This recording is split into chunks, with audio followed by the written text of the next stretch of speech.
Welcome to the Windows Club.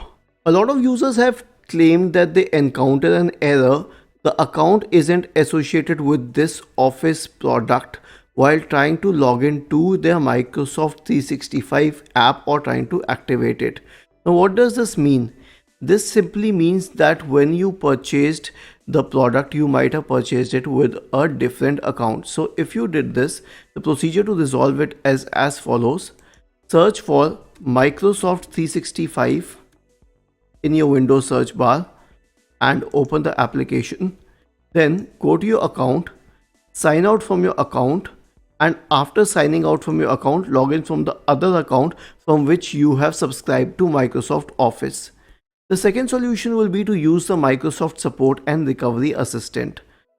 This is an application. You can download it by clicking on the link in solution number 2. Go to Office and Office apps, select next, and then you can click on I have Office installed but I'm having trouble uninstalling it. Select next. It will need a few seconds to replicate the changes. Select is this the affected machine, click on yes, click on next once again, and it will start troubleshooting the issue. The next solution will be to check the Microsoft 365 subscription status, and the best way to do so is by logging into Microsoft 365 using Microsoft Edge, because it will pick up the single sign-on of your computer. Other browsers will not. And once you log into Microsoft Edge, the single sign-on, go to the website and check the status of the subscription. Now my subscription will end on 2nd of June 2023 since it has been mentioned here. But if your account has expired or if your account does not show a subscription, please handle it accordingly. You can also buy a new subscription. The next solution will be to remove account credentials, and this will happen in the case when you have been trying to log in with the same credentials or the correct credentials, but the previous credentials keep replicating.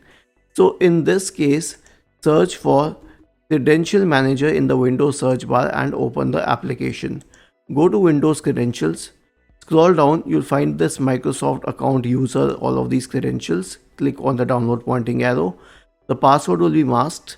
Simply click on remove. It will ask for confirmation. Please click on yes. The next solution will be to activate Microsoft in the clean boot state. This is in the case if a third-party software is preventing the activation from happening. So the procedure to troubleshoot in the clean boot state is as follows. Press the Windows key and the R button together to open the run window. In the run window, type the command msconfig and hit enter. This will open the system configuration window. Go to the services tab. Check the box associated with hide all Microsoft services. If any of the services is checked, please click on disable all. Select apply, click on OK, and finally restart your computer. The last solution is to repair Microsoft Office 365. This can be done as follows. Right click on the start button and select settings from the menu. Go to the apps tab on the list on the left hand side. In the right pane, select installed apps. Wait for the list to load. Scroll down to Microsoft 365 and click on the three dots associated with it. Select modify. Go to the repair tool, select online repair and then click on repair. Click on repair once again. Isn't this easy and interesting? I hope this fixes your problem, and if it does, I will appreciate if you subscribe to our channel. If this solution does not fix your problem, then please let us know in the comment section. Thank you for watching this video and have a nice day.